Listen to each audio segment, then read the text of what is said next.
afternoon. Where's my microphone? Good afternoon, everybody. Keith Engle here for TGI Sports Talks. Sunday stream of consciousness. We're back in upstate New York and better than ever. Get this music off here. I can't remember how to work it. There we go. How we doing, guys? Been a long time since we've been back in the studio. Welcome. I still hear something playing in my head. Hopefully you guys can hear me fine. I told you we'd catch up today at some point. We will. We won't go 2 hours here today, but we can go an hour maybe, or well, it depends on you guys. It's your show, as you know. Want to welcome everybody after an exciting Patriots win, a close call over the pesky Bengals today. Anyway, welcome everybody watching us right now on Facebook, YouTube, Twitter. All the groups that will allow us to share this later. I get some feedback I'm hearing from this game here. All the groups, you can see our favorites, of course, at the bottom. John Gonzalez at Sport Authorities. Greg Rawlings at America's Pastime to Love Baseball. Flo and Can over at Bottom Line Sports. Catch their podcast. We're going to look for some of the stuff they've been doing and share some of it as we get caught up here at home. Just got home here at 2 o'clock this afternoon. Let's Talk Sports. We welcome them or thank them. And also Ken Krause at Golf Bud Sports of all sorts and all the others that let us share. Lots to catch up on, guys.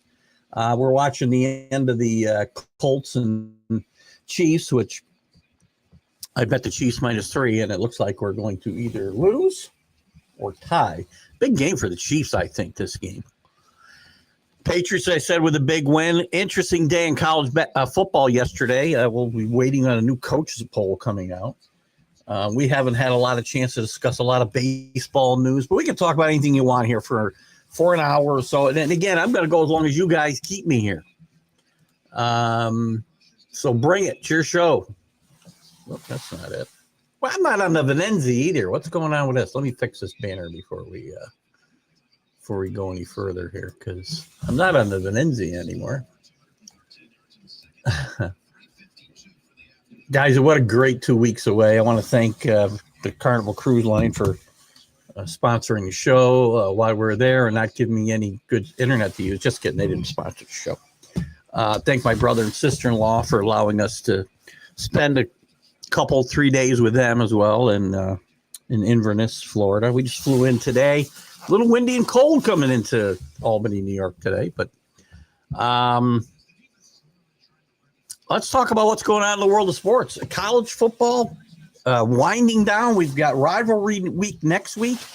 Nothing big as far as big games yesterday necessarily. USC, Oregon, probably the biggest game, and Oregon handled USC pretty convincingly, ending any hope they had of a playoff bid.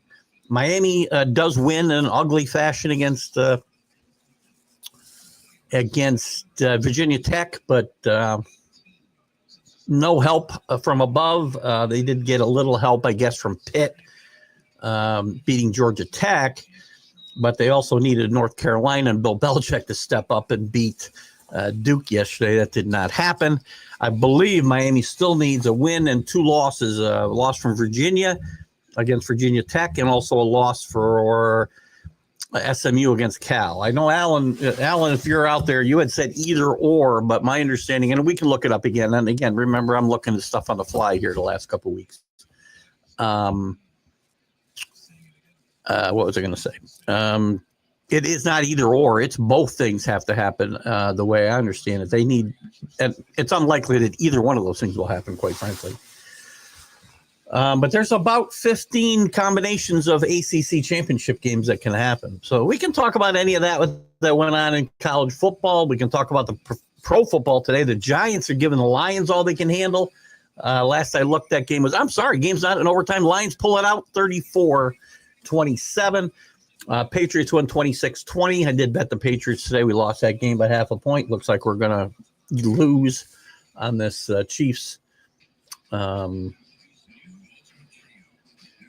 Oh, hang on a second. Who's got the ball? Maybe I'm going to win this. Maybe I'm going to get a push here. That'd be good. Because it looks like the Chiefs may be kicking a field. That's not right. Chiefs have the ball at the Indianapolis 46. We're in a commercial break right now. What else has been going on? Bears. I bet the Bears minus 2.5. They did win by 3 today over the Steelers. Up and down day for the Bears again. Listen, I think this Bear team is playoff worthy. They're not championship worthy yet. And we'll talk about a lot of this stuff tomorrow on the Mac and Jack. Mac and Jack. Mac must be looking over us. The Jack and Keith Weekend Playbook here on Northeast Streaming Sports, National Streaming Sports. Little message from my buddy Mark.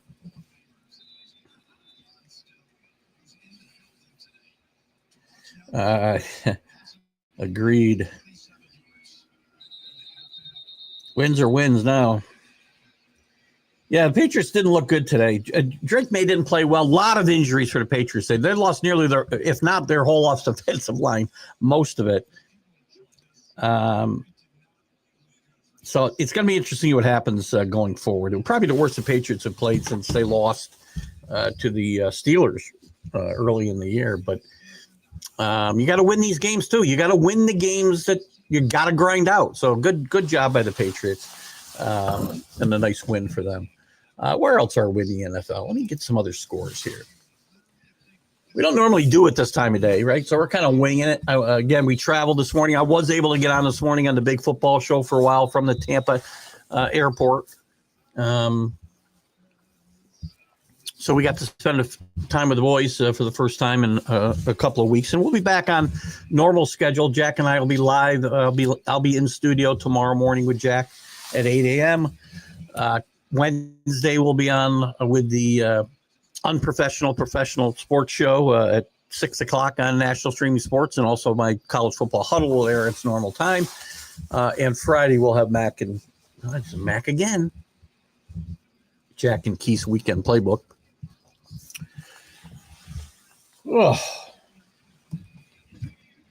I see you guys out there. I see 6, 7, 10, 15. Nobody's commenting today, though. Everybody's watching football. That's the problem. That's why we do this show at 9 a.m. We're not distracted by games, and we get a push on the Chiefs game. So Chiefs win 23-20. Big win for the Chiefs, by the way. 5-5, falling to 5-6 at this point. Listen, I'm a guy who doesn't ever count the Chiefs out.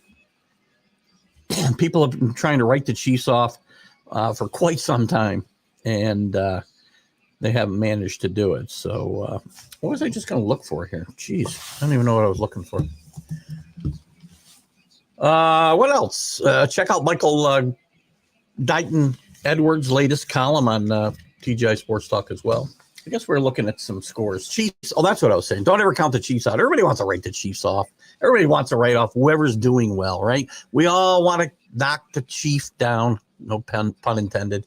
When the Patriots were on top, it was the same thing, and we still get haters now with zero reason to hate this team. But nice one for the Patriots. Wins are wins now. You win on the road in the NFL, it's a win. So the Bears beat the Steelers. 3 touchdowns for Caleb Williams. Lions pull one out against the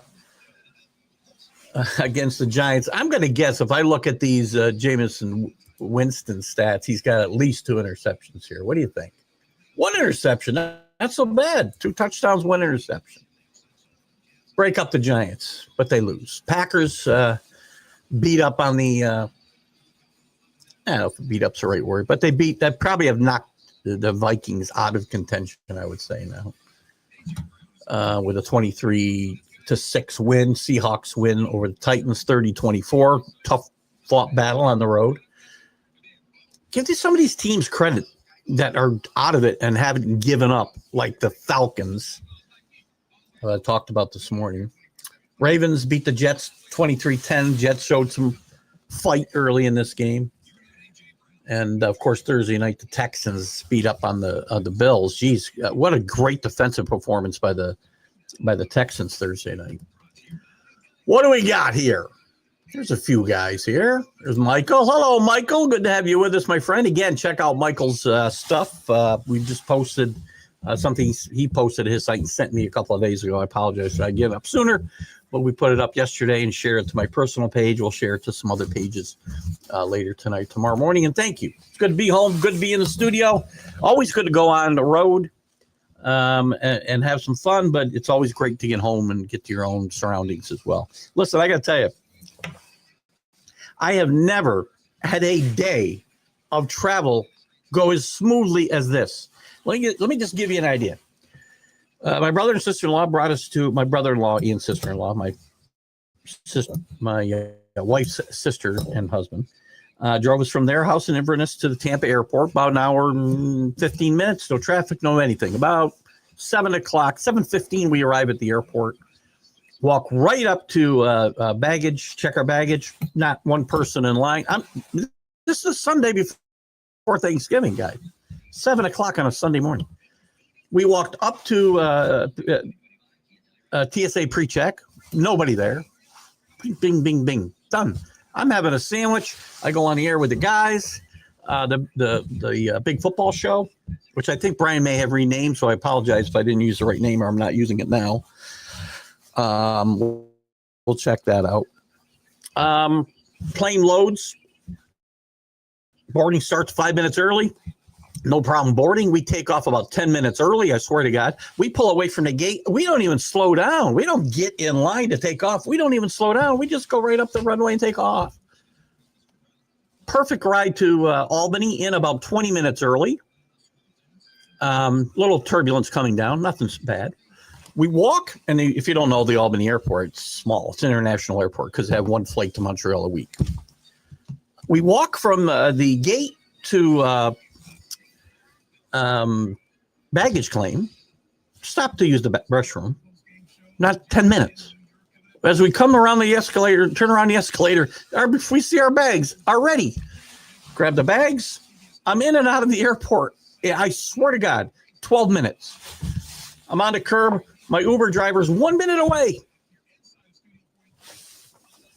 So we're thinking we get home for the fourth quarter of the Patriots game. We were home for the end of the second quarter. We had a blast. So anyway, that's my day. We did make it safely. Had a great time. Great ride as a perfect travel day, guys. You can't top this. I'm thinking about never traveling again because I can never top this. I am the most frustrated traveler you will ever meet. The stream of consciousness has already started. I'm the most frustrated guy you'll ever see when I travel. I hate it. I love going places. I hate getting there. Today, stress-free. I may have grew hair today. So anyway, thank you, Michael. Hello, Chris. What do you got to say for yourself? Who's your favorite reclamation? I saw your correction there. That didn't work out for your baseball team growing up. Deion Sanders and the Miners for the Blue Jays. For you, I don't remember Deion being with the Blue Jays, but I don't doubt your recollection. He played here he played for the Yankees. I know he played here in Albany actually in Double-A when they still had a Double-A team here. Deion would not be it. No. For the Yankees, a guy who washed out with the Yankees and did well elsewhere. Not a lot. There's a lot of guys that were flashing the pans here. Kevin Moss, Shane Spencer. I mean, you could say Jose Rio a little bit. He was traded in a Ricky Henderson trade, though. I mean, he didn't do great here while in his couple of chances with the Yankees. I don't know if he got a chance with the Yankees. I think he got a short stint with the Yankees. I'm sure there's others if I sat and thought about it. A lot of busts here, I can tell you that. It's too funny, Chris. Let me think on that. I'll come up with one, I promise you. You're welcome, my friend. Paul Spada. Sorry, Paul. I've been away. Haven't worked on my name pronunciations. Nice win today for the Patriots. You get a nice win from your Oregon Ducks yesterday. By the way, again, I think I was you to put up yesterday about Dan Lanning saying on game day yesterday he's staying in Oregon forever. Don't believe these guys. Please. As I think I commented, right? Go see Nick Saban and every comment he made when he was at Miami. about the Alabama job. I hope he stays there for your sake. I don't see it happening. You're not going to see guys. He's a young guy. You think he's coaching 30 years at Oregon? I don't. I don't think anybody's coaching 30 years any place anymore. I don't think anybody's coaching 20 years anymore. We'll tell you when we talk about college football, though, and college football coaches, Lane Kiffin is shooting him and his team in the foot by letting this, and again, this conversation, he didn't start it, but it's run amok now. It's running amok. His family's flying to Florida. His family's flying to LSU. He says he's making a decision Friday after the Egg Bowl. He's going to be the highest paid coach in college football, whatever he does. But if this team beats Mississippi State, if this team is in the playoff, which they're going to be, by the way, probably win or lose, and he doesn't coach because he's taking another job, this would be historic. We've had coaches that didn't coach in bowl games, but not for teams that had a chance at a national championship. And that's not even to mention, he shouldn't be even thinking about leaving Mississippi because they're going to pay him. He's going to get NIL money, and he's not going to have the same expectations he's going to have, in a lot of ways unrealistic, at LSU and Florida. He's a god in Mississippi. He could write his own ticket. Dan Lanning, same way in Oregon. Always going to be enticed by either the money, and I don't think it's about money. He's going to get money no matter what they perceive as the next challenge. You know? I mean, Dan Lanning did say no to Alabama from what we know. Whether that's true or not, I don't know. Top things, Keith Engle did not say well on a cruise. Why cannot it be cold here like at home? It's funny. We got on the plane, and by the way, Florida's not that warm right now. It's the high was it was 80, right? But no humidity. Beautiful. This is the time of year if you're going to Florida, you need to go in November, December, January, February. That's really the only time I want to be there because it was gorgeous. We sat outside. Humidity wasn't bad. Very humid this morning. 50 degrees at night. They don't have a heater in their pool yet. They just moved, and recently it was only 60 degrees in the pool. Myself and my brother-in-law took a swim on Friday, took a swim on Saturday. Nothing like that cold water for these old bones, I can tell you right now. But we get home, and we left. It was 60 this morning. I get home, it's 30. Rain, snow. And my Uber driver, because we left my car at the bus, Yankee Trails bus, where we took to the port of New York to go down. We'll pick it up tomorrow morning. But our Uber driver was from the Sudan. I said, so you moved here for the weather? I got to be a smart ass all the time. I don't miss the cat. I did miss the cat. Cruise ships putt-putt rocks. No. We didn't say that either. You've never seen lamer putt-putt courses, miniature golf courses, than you've seen on cruise ships, I can tell you right now. We did play at a course in somewhere near Inverness in Florida where my brother and sister-in-law live. Something happened to my computer here. It was a really not a bad course, actually. And I actually won. I never win at miniature golf. And, I get berated like, I thought you were a golfer. Like miniature golf is related to real golf in any way, shape, or form. In any event, I did play very well on this moderately difficult course. And I beat everybody else for the first time. I don't know if I've ever beat my wife, quite frankly, at miniature golf. But I did this trip. Had 2 hole-in-ones, which kind of turned the tide for me. The vegetarian plate for dinner. You know what, Michael? I will tell you, I didn't have any, but I have had there's a vegetarian option that Carnival has that is really, really good. It's like an Indian dish, and it's really, really good. I've had it, and I will tell you this, though. You guys know that I have been on a weight loss crusade. And I was having trouble. I wasn't having trouble. I was actually being very careful with what I ate. Kept up with the noon lessons that I do and whatnot. Had breakfast and dinner. Did not eat lunch, which is, by the way, you eat 4-5 meals a day at a cruise ship if you want to. I had no lunch. Had a good sized breakfast, a good sized lunch, and we walked forever. I took the stairs everywhere on the ship because we were on deck 7. You could go up to 10 to the Lido, 11 to the sports deck, down to 4, 5 where a lot of the entertainment was. The Amari bar was there.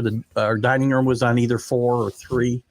So we used the stairs. I used the elevator like once in 2 weeks. So I walked a lot. Tried to weigh myself in the fitness center on the ship, but it's 2 things. It's in kilograms, which I can do the math, but it won't ever stop. You're on a cruise ship, right? So you're not really, it thinks you're jumping up and down. Goddamn thing would never stop. So, and I was wavering like 7 or 8 kilograms, which is a lot. Anyway, long story short, I get to my in-laws on Thursday, and Friday morning I said, I need to use your scale. I was 1 pound less than when I left. Yesterday I get on the scale, I was 3 pounds less than when I left, and we've been out to dinner twice by that point in time. Haven't been on my scale yet to kind of verify that, but by all accounts, I went on a cruise and lost 3 pounds once the water weight was off for that one day. I'm happy as a lark. No vegetarian dishes either. Lunch, breakfast and dinner. You're stressed. Take a cruise, buddy. I'm telling you right now. Nice win for the Lions. Listen, you guys are going to get a lot of grief. Let me go back to your stress here. You're going to get a lot of grief because the Giants gave you a hard time. Just like I said about the Patriots, I'm not stressed about that win today. They asked you, and I said it this morning, you guys hear me, and I say it all the time, right?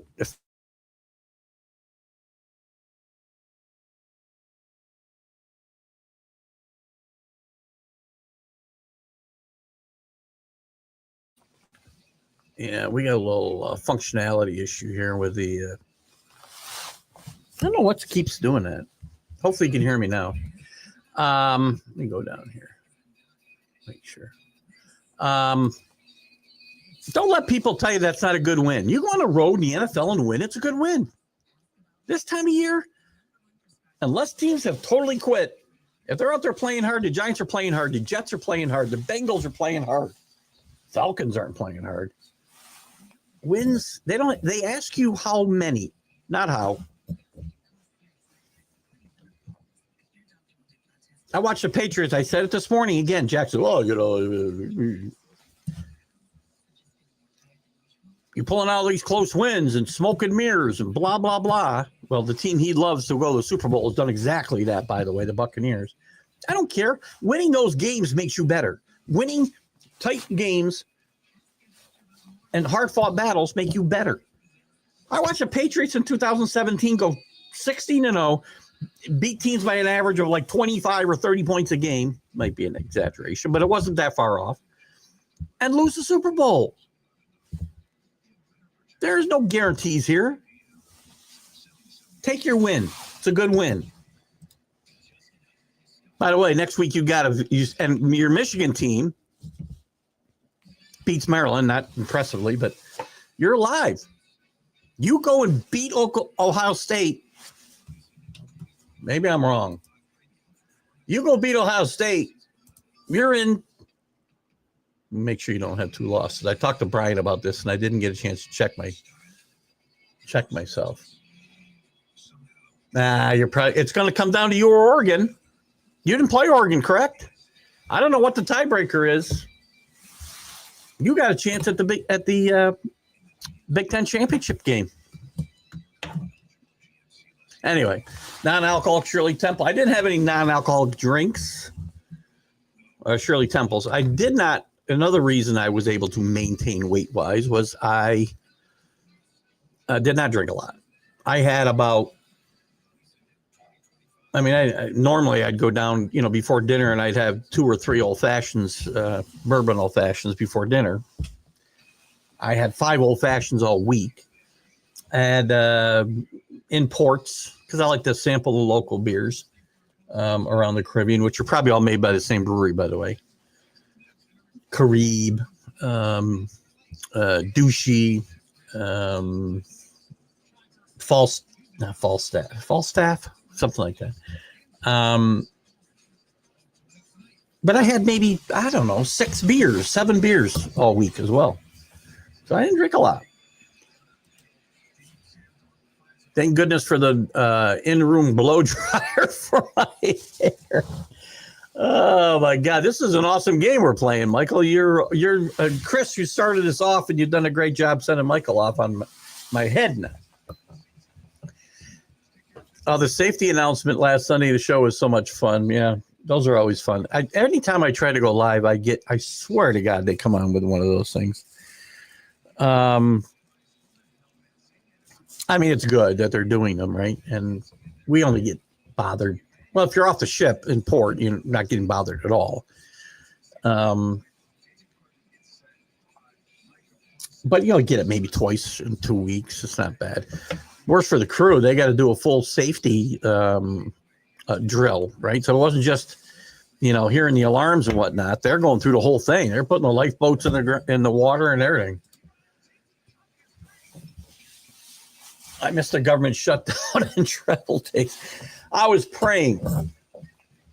Great job, Democrats, by the way. Shut the government down for 40 days and get nothing. Good job. Tell me again who shut the government down. I don't remember. Only one Republican voting no when they finally opened it back up. And how many? I'm talking about the Senate and in the House. How many Democrats voted no? Again, who shut the government down? Anyway, I was very happy that got solved when it did, because we had a better than a week, I guess, to get things straightened out in the airlines. I think after they reopened the government, by Monday they lifted all the air restrictions, so everything was cool. Listen, who's affected? Brilliant, just great strategy. No, Jane. My wife did get a piece of jewelry on vacation. I bought myself a new watch as well, which is my little Piccadilly. This is a what they call a Skyhawk, right? It's actually modeled after the Blue Angel watches. You're not going to get a good look at this. It's really a hot watch, I got to tell you. It's a modeled after the watches, the Blue Angels. Where they couldn't use a Blue Angel name, obviously, so they called it the Skyhawk. It's a Citizens. My last couple watches have been Citizens as well. I tend to buy watches when I go on these cruises. So. Red Yanks Sanders. Reds, Braves too. He played with. So I'm trying to remember him with the. Blue Jays. Chris, help me out. Hello, Michael. Michael Gott, how are you? Is that Michael Gott? It is. Is that a different email for you or again? Can't tell. Good to have you with us, my friend, over in England. So you're already at 10 o'clock at night. What football did you watch today, my friend? What did you get over there in the games we decided to send you or you guys take from us? I don't know what it is. But it's all good. But good to have you with us, Michael. We're back. Remember, everything will be back on schedule this week. But my wife reminded me we're away again in 65 days. We'll cruise in the end of January. We'll be there for the Super Bowl. My brother and sister-in-law will join us for that one. And then we have one in July to Alaska, which they were booking all the flights and excursions. We spent more money yesterday sitting there watching college football and by the pool than I did on the cruise. How about Danny Ainge? That's a good one. Well, he amounted to something in basketball. He never amounted to anything in baseball. I think Chris's point was they went on to amount to something. Maybe John Gonzalez can come up with somebody. Hello, John. John from the Sports Authorities. You see scrolling at the bottom, one of our favorite admins. John's been with us since the beginning, as I always say. John Chris had mentioned earlier, John, about Yankee phenoms that really kind of flamed out, but went on to play well somewhere else. And I'm having trouble coming up with somebody. I know there's got to be guys out there, and I'm just not coming up. Steve Balboni, maybe he was traded, I believe. But they did play else. He played fairly well elsewhere. Steve Alboni might be a good one.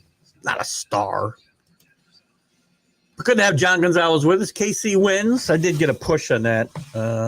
I thought they were going to score a touchdown there. They had first. I didn't have that game on. I had the Patriots on my app I shouldn't talk about that I slingshot to my TV. But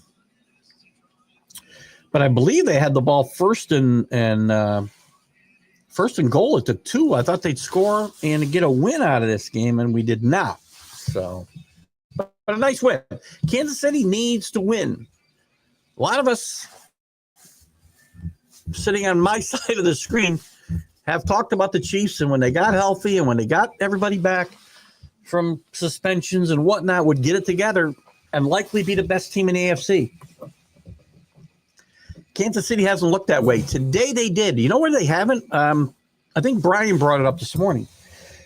That last year, winning game or one-score games, they were 12-0 last year. This year, 0-7. They don't have that end-of-game confidence that they've had in the past. Not just last year, but throughout their run here. They have been excellent end-of-game situations, and this year they haven't been. This was a good one. They came back. They tied this game. They were down, I want to say, 10 in the fourth quarter. But nice win, I think, for the Chiefs. And listen, the culture's still for real. I think they proved that they're contenders today as well. Real contenders. We know they're a good team. They're 9-2. You are what your record says you are. Fat bastard told me that. Chris, what do you got here? 2 names I love to see as hitting coaches, Luis and Juan Gonzalez. Luis Gonzalez. I feel like he coached somewhere, but maybe not. Juan Gonzalez, 2 really good hitters. Luis got much better much later in his career, which I'm sure makes one wonder why. But a fine player, a professional player. I liked him a lot. Juan Gonzalez, big guy. When I think about pure hitters, I think Luis Gonzalez a little bit more than Juan, and I could be wrong. But they'd probably make good hitting coaches. Nobody chokes up now and abandons their home run swing, Chris. That's nobody teaches that. So you're right. We need somebody who does do that. Pete Rose was a manager, never a hitting coach, but he probably could teach guys about hitting a little bit, you think? He said, guys mess with their strokes way too much. He says, you do nothing but a couple of things. You move up back in the box. You move up in the box. You chuck up on the bat. You move inside. You move outside. You don't change your swing. It's like 5 things he said he would tell guys. That's it. Steve Fisher, Michigan head coach, took over for Bill Frieder and won a championship. That's basketball. That's a great point. I was referring more to they weren't in the mix. They were not. Yeah, they weren't in the mix.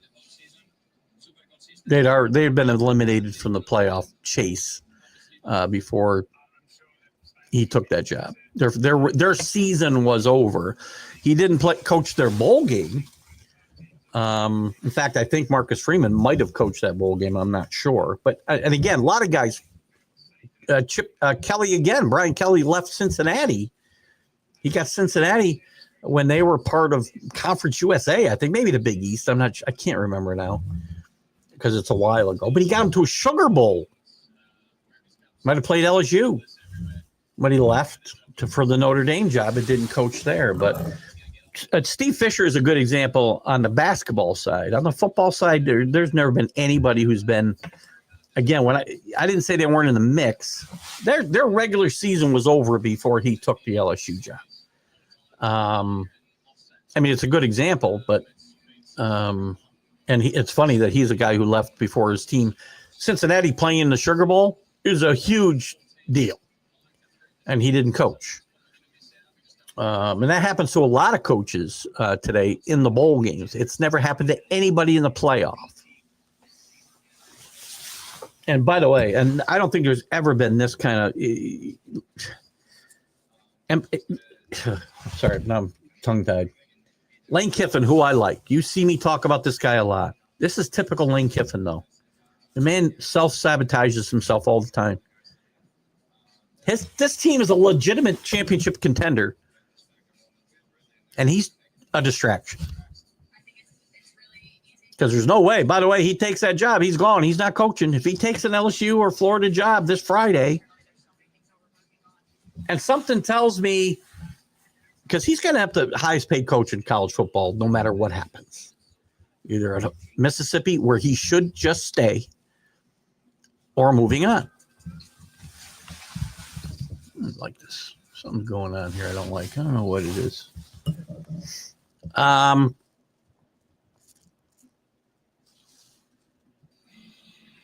But he's sabotaging his own team right now. And I'd have to look back at Notre Dame's record that year, Michael, but it's a little – I get why you would go there, but it's a little bit different situation. Remember, there was only 4 teams in the playoff. They weren't making the playoff that year. You do it for the movies. In the beginning of writing a Major League, Charlie Sheen could throw 83 miles an hour. He tells now of how he roided up for the movie and could hit 93. You know, I had it downloaded actually to watch on a plane or some point, you know, during some downtime on vacation. Charlie Sheen has a two episode, I don't know, Being Charlie Sheen or something like that. I don't know. I haven't watched it yet. I'd be very shocked if Charlie Sheen was throwing 93 miles an hour. He might say he was. But I'd be shocked if he actually was. But Charlie's an interesting cat for sure. We're going to roid up for a movie. Because the gun's going to say 100 no matter what you do. I don't think so, Michael. Let me just take a look at the rankings. We'll have a better idea Tuesday about this. Just beating Ohio State will not put them in the playoff. It won't. They got to win the Big Ten, I think. Just one man's opinion. They're 15 now. So they'd have to jump over, because remember, the 12 you have right now doesn't include the ACC winner or a group of 5. So 11 and 12 are right out. So Michigan's got to jump over 1, 2, 3, 4, 5, 6 teams. Well, 5 teams. I'm not sure they're going to do that. If BYU doesn't win the Big 12, I suppose, and if BYU loses another game, they could jump over BYU. If Vanderbilt loses another game, they could jump over Vanderbilt. I don't think they're jumping over Miami, nor should they. They could jump over Utah. I guess it's not out of the realm of possibility, but I was more referring to the Big Ten championship. And I don't know what the tiebreaker is for them in Oregon. I'm guessing common opponents or strength of schedule. Again, convoluted, just like the ACC, just like the SEC. It's going to come down to these wacky tiebreakers because of unbalanced schedules, 9-game seasons, no divisions, 16, 18 teams. Chaos.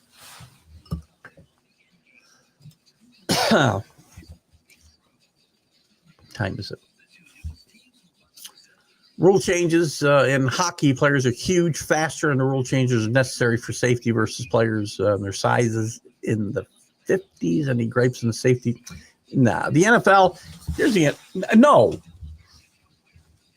Well, yes, I have. I think all of these leagues, and again, when we're talking about safety, it depends.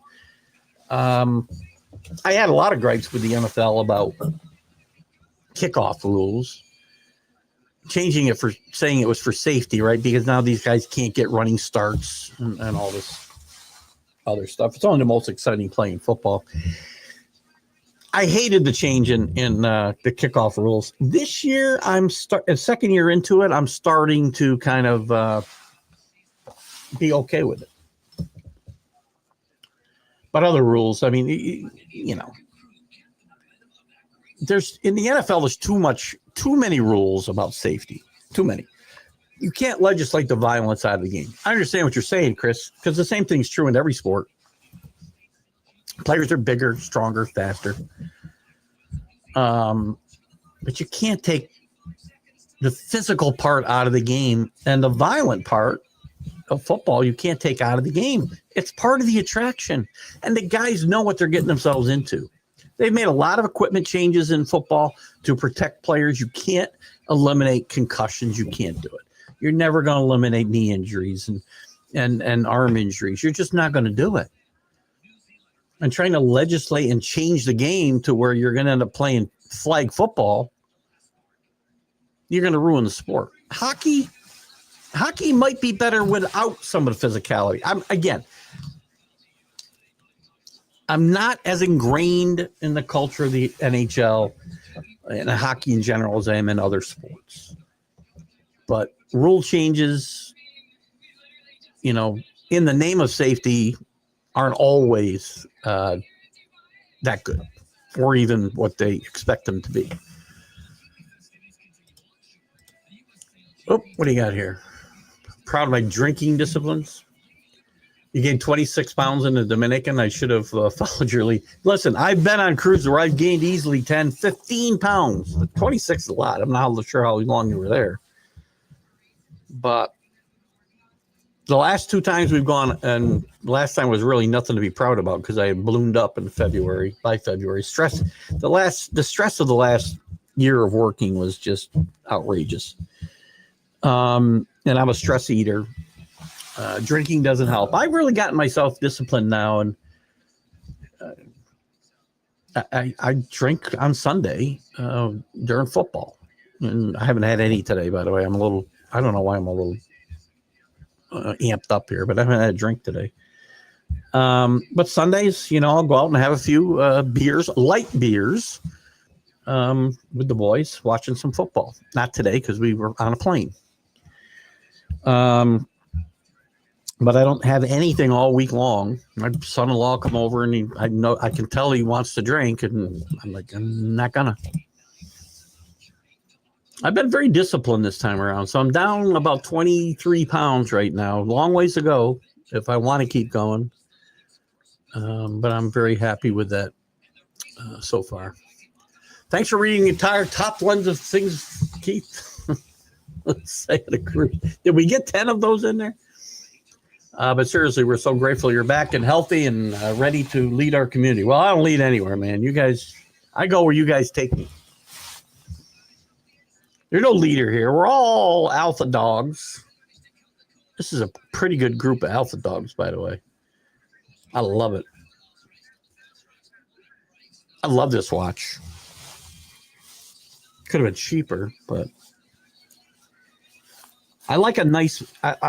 It's funny. I like a big face, really big face, and it's heavy. I like a heavy watch. I bought a couple new coffee mugs too. I like a nice, big, heavy mug. And a watch, same thing. I like it weights my hand down. Thank you. Today you got decent NFL choices today. Bears, Steelers. That looked like it was a pretty good game. Chiefs and Colts turned out pretty good. That's good. It's a repeat, but you got the Eagles and Cowboys in there later. Good. Jags and Cardinals. Tampa and the Rams looks good. What game's in right now? I don't even have a game. I I got sailboat racing on here. I got to find some sports. Hold on. Let me find a ball game.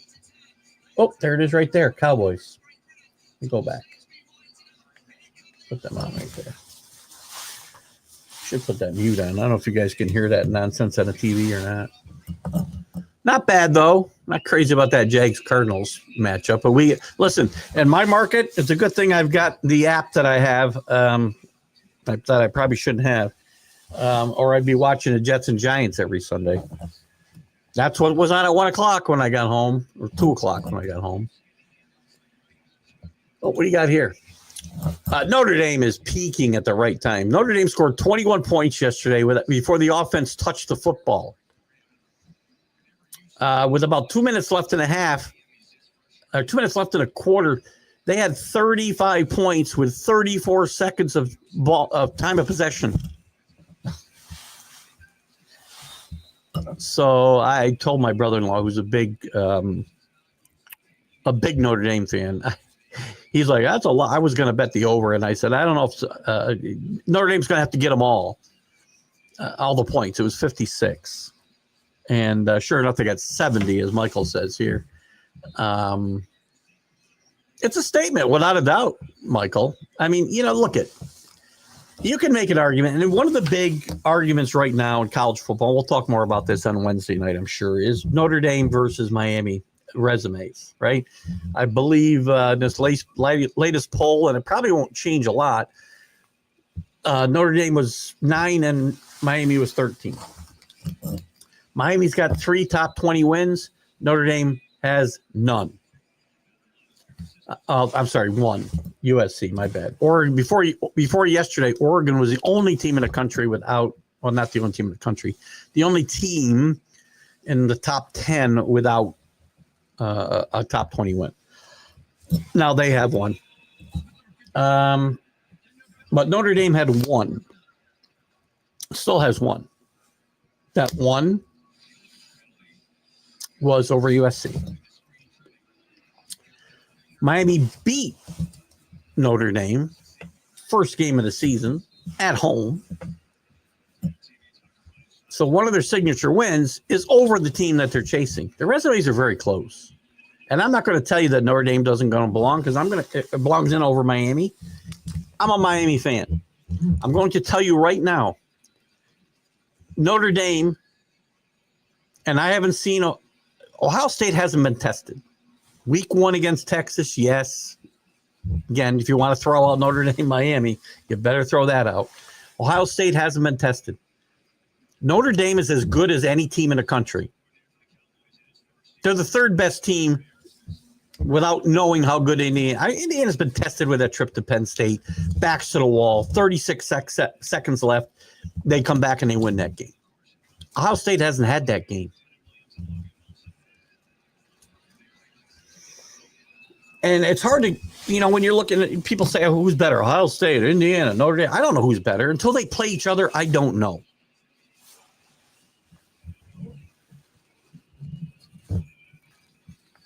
I will tell you, though, that there's no way right now Notre Dame isn't one of the top 3 teams in the country.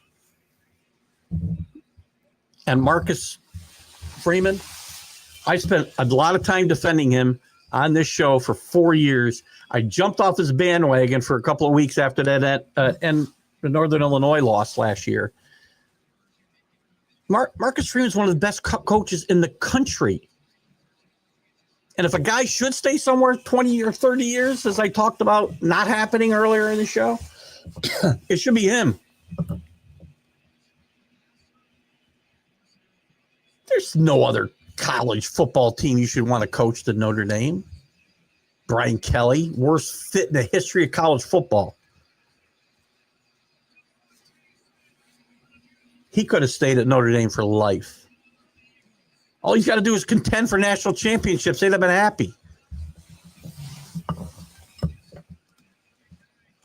Great point about Kelly in Cincinnati. Definitely Kiffin's a legit distraction. This is not good. And here's the thing, Michael. If they were going to come up with the money in Mississippi, they would have, don't you think? Look at the other coaches. Signetti, Mike Elko, couple other guys sign extensions to take that distraction away. This program and the coach got together and said, let's get this done. It's a distraction, and let's nip it in the bud right now. I have no idea what that saying means. I think it's a gardening thing. I don't know. But Mississippi and Lane Kiffin have let this story just snowball. So, no question. Yes, he should stay at Ole Miss. Yeah, he had his run at the pros. I could see Lane in the pros at some point. But I wouldn't coach elsewhere in college. What's the point? You can make your money and you go. I mean, look at LSU's got tons of national championships. Florida's got a bunch of national championships. Alabama's got a bunch of national championships. Texas got a bunch of national championships. Wherever you want to talk about coaches or quarterbacks, because I said this about Arch Manning, by the way, when he was choosing the school. Go to Ole Miss and win. Coach at Ole Miss and win, and you will be a mythic hero. Just another coach who won a national championship at LSU. Ed Orgeron won a national championship at LSU, for God's sakes. Anyway, no college job better than what he has. For him, there's better college jobs, Michael. I'm not saying LSU and Florida aren't better jobs. They are. Whole different set of expectations. Same with Notre Dame. You're not expected to win a national championship every year. It'd be nice if you won one now and again. But now they're happy to contend. If Florida and LSU, they think they're Alabama and Georgia. They're not.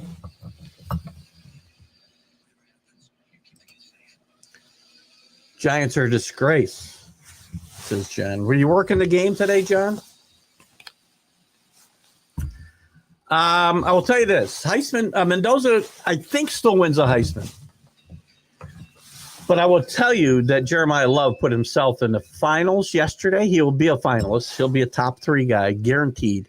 And if a running back is going to win, it could be him. They didn't give it, I know, to a guy with better stats in Giante last year. But Jeremiah Love is a real deal. He had a Heisman-type game yesterday. He averaged 20 freaking yards a carry. I think Mendoza wins. Mendoza had his moment, right? We talked about this. I think we talked about it last week. And his moment was that 36-second drive for a touchdown to beat Penn State and keep their national championship hopes alive. Jeremiah Love, while he's a great player, hasn't had that moment. He did give the Heisman pose yesterday, but I do think Mendoza wins, John. But I do think Love finishes in the top 3 and gets invited to New York as a finalist. The quarterbacks have all kind of faded. And I know it wasn't against great competition, but please, Arch Manning had a tremendous day yesterday. And let's stop saying he's the biggest bust in the history of college football. Can we please? He set an all-time SEC record for quarterbacks yesterday, scoring touchdowns, throwing, passing, and running. Accounted for 6 touchdowns yesterday. The kid is getting better. Give him a freaking break. Arch, I'll tell you right now that Arch Manning wins a Heisman next year. There you go. I tune in for this one man's opinion. I love this debate we share. Which one? I debate everything.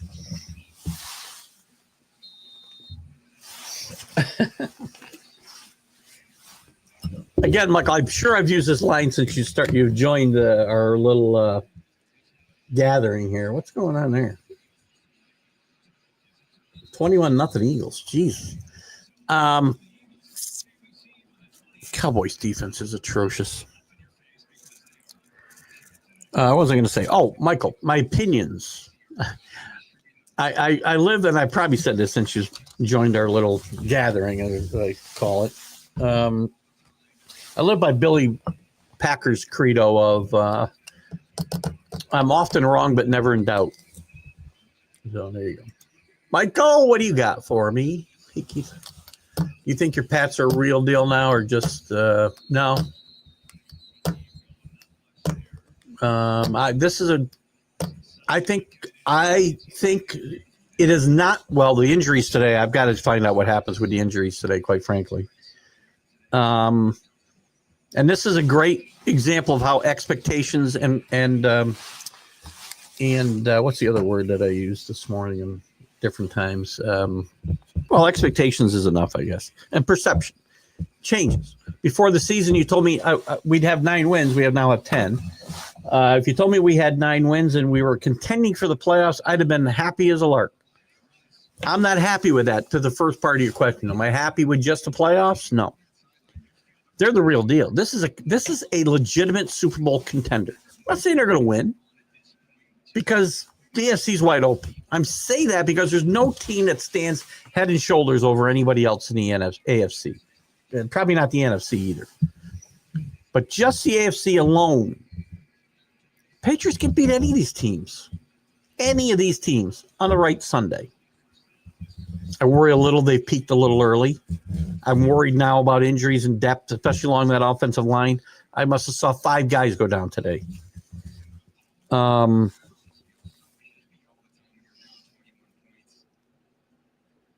So, yeah. Super Bowl is not a stretch. Not anymore. This team's going to win 13 games. 12 anyway. And, yeah, right now, just getting to the playoffs is not enough. That's how perception, that's how expectations can change as the season progresses. 2000 County Stadium. Huh? 2000 County Stadium pitching. My age is left field. Listen, I'm 65. To hit 93, I probably have to throw it 3 times now. I can still throw the ball. I throw the ball a lot. I have a ball and glove in my car at all times. So softball and a baseball because I'll throw with my nieces. Throw with my future daughter-in-law. And they're all good athletes, man. I throw with them. But my arms hurts afterwards. And I can throw a couple, not like I used to, but, you know, like a 35-year-old man, not a 20-year-old man. But yeah, it hurts, Paul. I get it, man. So I might get it. I might get to 93 with a couple, if you add a couple of tosses. John says Ohio State, Texas A&M championship. Buckeyes win. I won't argue right now. I got to see the matchups now. Right now, there's very little reason for me to predict a matchup when I don't know what the brackets are going to look like. Because if they end up on the same side of the bracket, you're screwed, right? But it's reasonable to think that. What is A&M doing? What is Georgia doing again? Scheduling cupcakes in week 11? Come on, please. Ohio State gets Rutgers. At least it's a league game. You got to play them. You don't need to be playing Samford and Furman. That was Clemson. You don't need to be playing those games in week 11. Play them in freaking, Labor Day weekend. But that's as good a pick as any. They're both going to make the playoff. Ohio State, I don't know how good they are. And personally, it's just me. I don't think anybody can tell you how good Ohio State is because they haven't been tested. That's one of the reasons I like the teams. And again, it's not their fault. You can only play the teams on your schedule other than the ones that you can go out and schedule. They did go out and schedule Texas, and they beat Texas. Unfortunately, that was like 4 months ago. And recency bias comes into play. Texas might give Ohio State a better game now, or worse. Both teams, Nobody's, staying the same. You're either getting better or you're getting worse. So I don't know how good Ohio State is. When we talk about A&M, we talk about Indiana. I don't know how good they are until they start playing each other. I mean, you can argue that Indiana hasn't really been tested. Well, they did go to Oregon and win. So you look at those top 10 teams, who's got the best win? Probably Indiana. I mean, if I look at that quickly, right, and I just look at the top 10, Ohio State's best wins over Texas. Not in the top 10. Indiana beat Oregon, who's number 5. A&M beat Notre Dame, who's number 9. Who Georgia beat?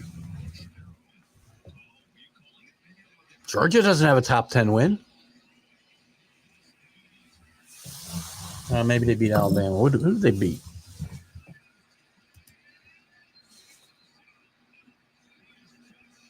Didn't get in. Ole Miss. No, they lost Ole. Oh, they beat Ole Miss. Sorry, my bad. 43-35. Correct. Ole Miss is their best win. So number 5. Number 6. Again, what do you got to look at? Until they play each other, it's all, we're dealing in abstracts, right? I know we have to do it, or we have nothing to talk about. I get that.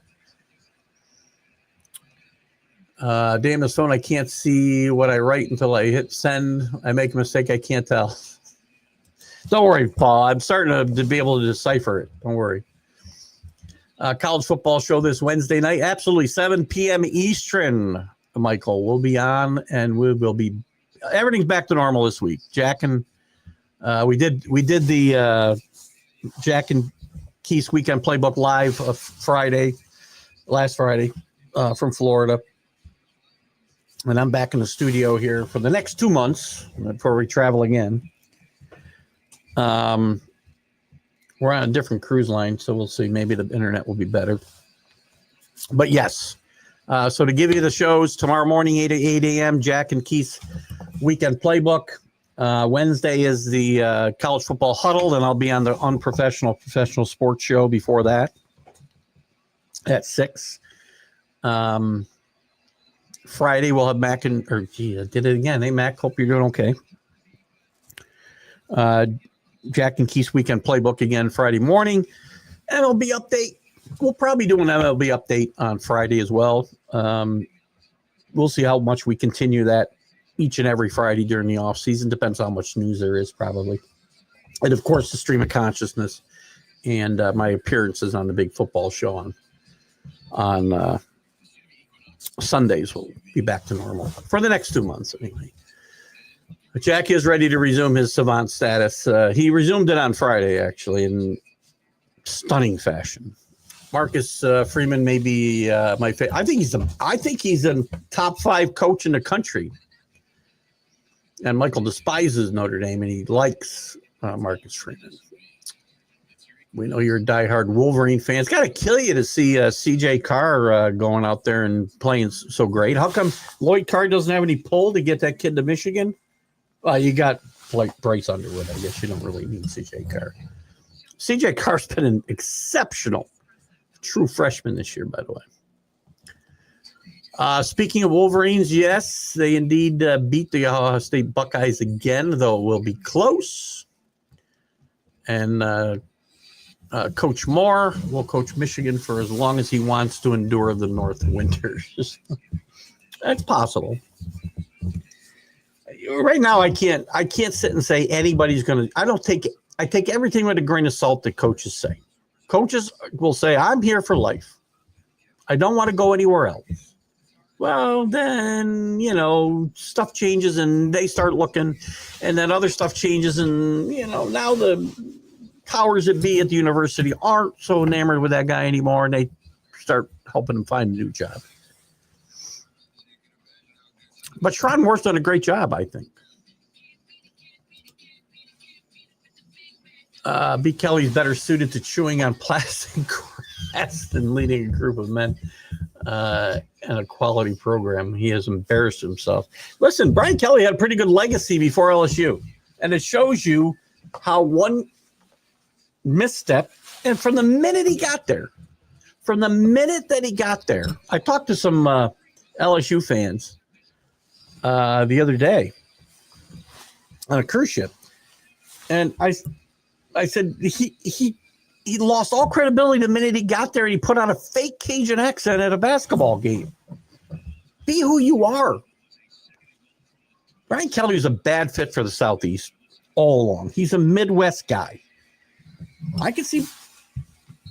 And Brian Kelly, I believe, by the way, there's going to be lawsuits back and forth here. There's a lot of chatter that LSU wants to sue him and fire him now for cause so they don't have to pay him. Now, again, cause is not losing. Cause is you didn't put forth your best effort to make this program what you said you would. That you played golf too much.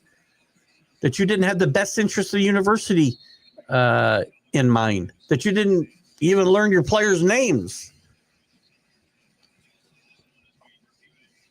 Lazy is cause to get fired.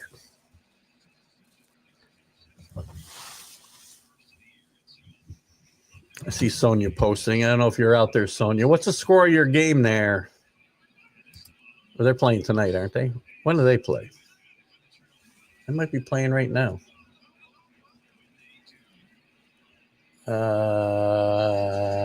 Falcons leading the Saints.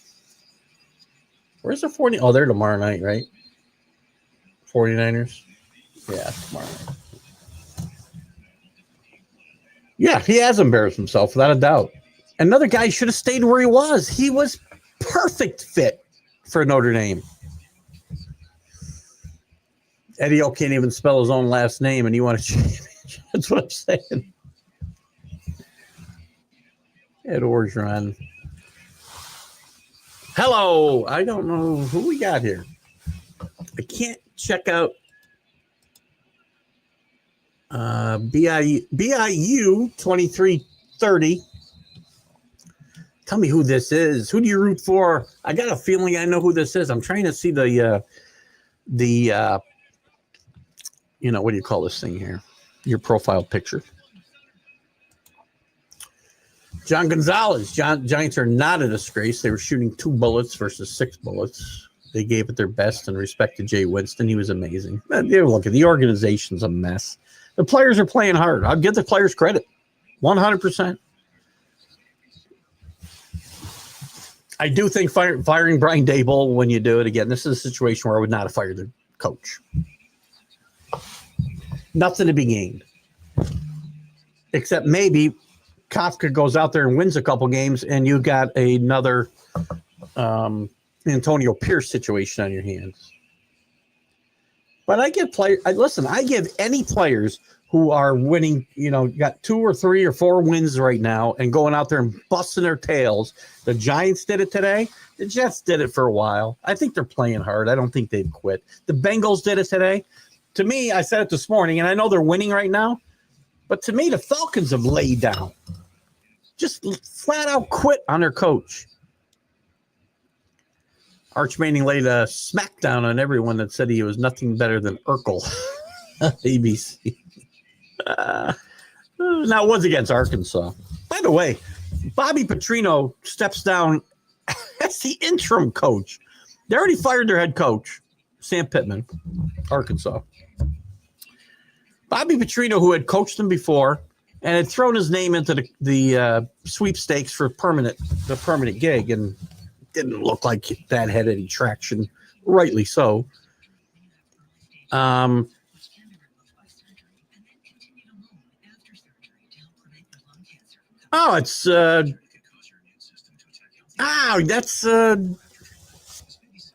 I'm sorry, I'm looking ahead at the comments.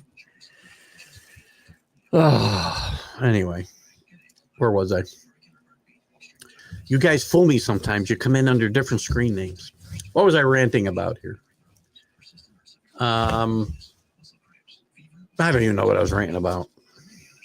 Good to see you, buddy. I got to get out of here soon myself. I'm going to go a few more minutes. Got to dip out. Good conversations. Appreciate you as well, Michael. Have a good one, buddy.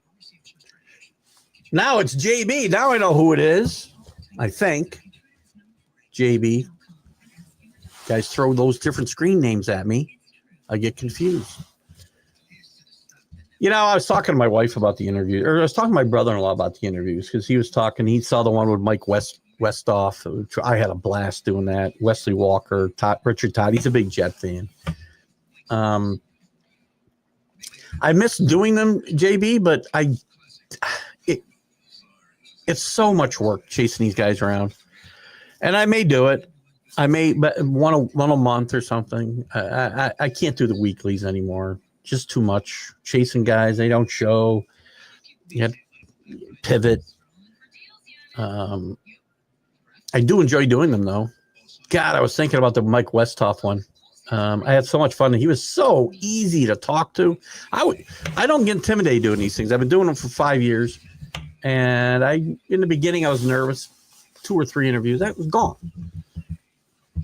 Mike Westhoff, I was intimidated by. I don't know why. Before I did it, I thought I was going to talk to a different guy, a different personality. He was so engaging, so much fun. So I don't know. But anyway, check out JB in the Back It Up Binge podcast, since now I know who the hell it is. And he's got John Offerdahl. Speaking of Richard Todd, they did a pretty good number on him in Miami in that championship game. And I believe John Offerdahl was part of that Miami team. Michael, they lose every week. Shake my head for the last 6 years. Well, that's fair. That's fair. You know, Tom Brady had a great, John and guys, we talk about, and I get frustrated when I see people in chat rooms, and once in a while we'll get somebody in here chatting about scripted games and fixed games, right? And it's a lot of bullshit. I'm sorry. Excuse my French. There's no way the NFL's scripting games. This isn't, ABC Entertainment saying, here's the script for this week. And the best evidence for this, the best line I ever heard about this, I should say, really not evidence. I guess you could take it as evidence. I do. Tom Brady was doing an interview here a few months back, and they talked to him about all the rumors about not fixed games, but really scripted games, right? What's a script? Fixed, same thing. You have a predetermined outcome. It will go this way. You'll fumble here. We'll let you score there. And if it doesn't go well, don't worry. We'll let the referees fix it all. Put your tinfoil hat on and go sit in a corner. Anyway, Tom Brady was asked about the fact that a lot of people think that these games are scripted. And his answer was, are you kidding me? He laughed. And he said, do you think that there's any universe that I would sign off on losing to Eli Manning and the Giants twice in the Super Bowl? No, not in any universe would I sign up on a script that told me I had to do that. That's all you need to know. 3 things we don't agree on. Keith, 3 things. We don't agree on Joe Namath. Being stuck on a ship in the middle of the ocean. We do hit land, John. I mean, we were there for 14 days. We had 7 days at sea. 7 ports. Going to Alaska in July. Can't wait. By the way, it's during a time where it's light, almost perfectly daylight for 24 hours a day. Might play havoc with my sleeping. That's a good one, though, John. That's awesome. We don't disagree on Joe Namath. Well, we do a little bit. I love Joe Namath. A.J. Dewey's intercepted Todd 3 times, but Offerdahl was on that game. He was in that game, wasn't he? You had A.J. Dewey on. He still has a mud in his cleats from that game. I asked Richard Todd if he thought Coach Shula forgot the tarp that day, or he said he does not think that Don Shula accidentally forgot to tell somebody to put the tarp on the field. Good to have you with me today, JB. Good to have you all of you with me. I had fun. I'm not going to stick around too long. We're going to run. I promised that I would do an impromptu Sunday stream of consciousness today. We're back. We're better than ever. We'll be on at 8 o'clock tomorrow with Jack. We'll be back on our regular schedule for all the shows this week. I thank you guys for bearing with me during my vacation. I had to go live on Facebook because StreamYard wouldn't work with the internet connection that I had. But hopefully you enjoyed the shows that Jack and I put together to fill in the Mondays and Fridays. We had some fun doing it. Had fun with the boxing show specifically with Jack. So hopefully you guys enjoyed that. Got your Jack. After seeing Titanic many times, you couldn't pay me to get out. It's not for everybody. I will say it's not for everybody, but it's for me. John, I will tell you something. The most peaceful time for me is on a cruise ship, early in the morning, middle of the afternoon, late at night, sitting on my balcony, watching that ocean go by, see the sun. I can see the moonlight coming from where it is all the way to my balcony, the sunset, doing the same thing, sunrise, and sometimes not all. It is as peaceful as any place you'll ever be in your life. And I've been on about, 30 cruises, maybe more. Now we go 3 times a year. Never had an instance. Don't pay attention to Dateline or Titanic. That was in 1912, and they hit an iceberg. The iceberg's in the Caribbean. Jets were better than the fish in 82. I agree. By the way, John, agree 100%. I talked to Richard Todd, and I guess we're going to go a few minutes longer now. When I talked to Richard Todd, and by the way, John, speaking of Joe Namath, I've reached out to Joe Namath a gazillion times to do an interview. I've never got a response. Found a few places to try to reach out to him. He's probably not seeing it. I'm not saying he's blowing me off, but I'd love to have Joe on. And we talked a lot about Namath with Richard Todd, but Todd knows that team was good. I know that team was good. 1982, right? Is that what we said? I believe that was a strike season. The Jets were, what was the record? 10-1, I'm not sure. I think they played 11 games, strike shortened season. Jets were a better team, and Shula knew it. Shula left the tarp off the field to slow down Freeman McNeil and slow down Wesley Walker. And Wesley Walker was a great interview as well. He gave me some really interesting insight on those Jet teams and some dynamics and a couple of clicks that you would like to think weren't there, but I have no reason to doubt a guy who was right there. But that was a good football team, and I think on any other day they beat them. In any other situation, they beat them. Richard Todd took a lot of grief for that, I think, right? Todd was a decent football player. He was not a bad quarterback again, in the right circumstance. As he was playing for Walt Michaels, really good quarterback.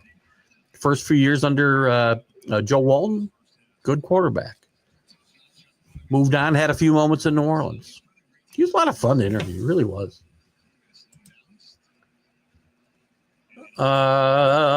Richard Todd, Wesley Walker, Freeman, New York Sack Exchange. Yeah, it was a very talented team. My team was not very good at the time. There were a few years later, but not then. We'll get you on a cruise. When we have our TGI Sports Talk cruise, when I'm 90, we'll get you on there, John. But I think we'll wrap it up here, guys. Oh, we got one more. Who's that, JB? Going back a few years, if we're talking about good Jet teams. Who is that? Who is he talk football? Or at talk football? Who is that? Football talk, sorry. I got my Yoda hat on, apparently. Now I got to stick around. I got to see who this is and find out who their team is. We can't ridicule other people's teams at Football Talk, excuse me, without just disclosing who your team is. Help me out here, bud. It's Bo. Oh, I don't see this one. I can't see the logo or the profile picture. I should have known. It's Bo. All right, so Bo is ripping. John, you can get into Bo Crouch about the Giants. Now it's Bo. Seattle Seahawks. They do have a Super Bowl win, John. What's happened in this game? Why is everybody cheering for the Cowboys? Nice catch. Did they score the last time down, or what's the deal? Oh, what's the picture that Sonia posted? I didn't see the Cowboy game last week, obviously. But what was that picture of Pickens? What was he doing to the goalpost? Oh, God. That did sound like Danny, though, didn't it? Danny didn't make it. I put a little blurb out on the chat that we'd be going live, but I can't blame him for not making it. We came on live. I said, again, when I did the National Streaming Sports Big Football Show this morning, I promised my peeps that I'd come live at some point today. So we spent now an hour and 20 minutes. I told my wife I'd be back at 5:30, back upstairs at 5:30. Still not there. So anyway, guys, it's been an interesting, lot of stuff. We talked some college football. We talked some pro football. We got to watch some games live for a change today. And as I said, we'll be back with our regular schedule the rest of this week. And we'll be back with the boys on Wednesday night with the Unprofessional Professional Sports Show, the College Football Huddle at 7. That'll be at 6 Eastern. College Football Huddle at 7. Jack and I are on Friday and Monday and Friday at 8 a.m. Eastern live. And Sunday Stream of Consciousness back 9 to 11 next week as well. You guys won't let me go. We never leave a comment unput up. People counting out KC share subsidy. Listen, I've said that for 3 years now, John. Every year. Count them out. This was a must-win for them, though, in my mind. They had to win this game today, and they did. And John, I don't know if you were here earlier. I was talking about Brian mentioned this morning. Last year, the Chiefs were 12-0 in one-score games. This year, 0-7. And I had said, and been saying the last couple of weeks, where the Chiefs really had been lacking was end-of-game situations where they just thrived through their whole this whole little dynasty. They have not thrived this year, and today they did. They came back in the fourth quarter to tie that game, and they win it in overtime. Big win. Don't count the Chiefs out. You do so at your own risk. And by the way, when I say the Patriots are Super Bowl contenders, I mean just that. It does not mean I think they're better than Kansas City. I don't mean I think they're better than the Broncos. It doesn't mean I think they're better than the Bills, even though we beat them. And the Bills seem to be imploding a bit. For some reason, people jumping on that post again, which is a 15-yard unsportsmanlike penalty. I don't remember seeing it. All I got is a still shot of him humping the freaking goalpost. It actually wasn't a bad loss for. No, I agree, 100%, Bo. And I started to talk about that a little bit earlier, and I probably got distracted away from it. But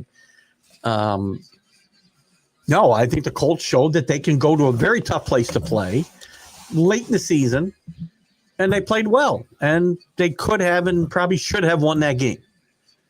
But again, they're still 9-3, and you are what your record says you are, and they're 9-3. They don't have the best record in the conference, and I know another team that does. They do not have anything to be ashamed of. I like the way the Bears have played. A lot of people want to rip Caleb Williams, and he's a bit inconsistent, and I get it. But this team is well coached. Caleb Williams is making progress. We don't want to give guys any time, right? Caleb Williams, second year in the league. He sucks. Get rid of him. Too inconsistent. Bad decisions. Bo Nix played horribly early in the year. J.J. McCarthy can't play. No good. Move on. Giant big mistake. Why don't we give guys a chance to play and grow? It gets frustrating. And I know I'm guilty of the same thing sometimes, but I try to be level-headed. Pat's a young team, but they've improved greatly. Coaching, culture, coaching, put it whatever order you want, makes a huge difference. That team, and that, by the way, that's the worst game they've played in 10 weeks, and they won. I don't care if that team had 3 wins or 15 wins. I could care less. They went on the road in the NFL. Yeah. They're in the NFL. They went on the road and won. Not playing their best football. Tells me something. All Giant fans want Danny Dimes to choke. Danny Dimes, I said while he was in New York, once he gets out of New York and into a good situation for him, he will thrive. Here he is. New York's a tough place to play. And I'm not saying that Daniel Jones or Bo's quarterback, whose name is for whatever, Sam Darnold, aren't to blame for their failures in New York. But Jack disagrees with me all the time about this. New York is a tough place to play. It's much harder to play in New York than it is to play in Indianapolis or Minnesota or Seattle. Sorry, it just is. And I don't care if we're talking football or baseball or basketball. You have to have a different type of makeup to play there, here.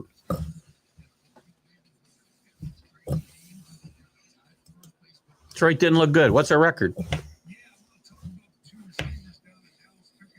I don't disagree. I mean, play badly and win, it still goes into the W the same way all the other ones do. They count just as much. Again, I'm going to tell you guys, Jack argues with me all the time. He did again this morning that this team is just getting by on smoke and mirrors, and this team, that's what his Super Bowl team is doing, by the way, the Bucs. And it's going to catch up with them. It'll catch up with them in the playoffs. And that's not entirely untrue. I'm not saying that it is, but it isn't necessarily true either, because just because you dominate during the regular season does not mean you're going to succeed in the playoffs. We saw a lot of Marty Schottenheimer teams dominate regular seasons and fail in the playoffs. I watched my own New England Patriots go 16-0 and win games by 25, 30 points every single week. And what happened to them? John, you know.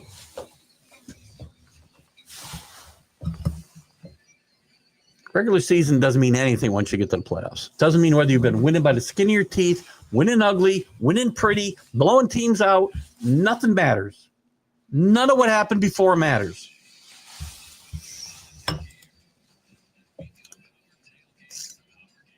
What's this?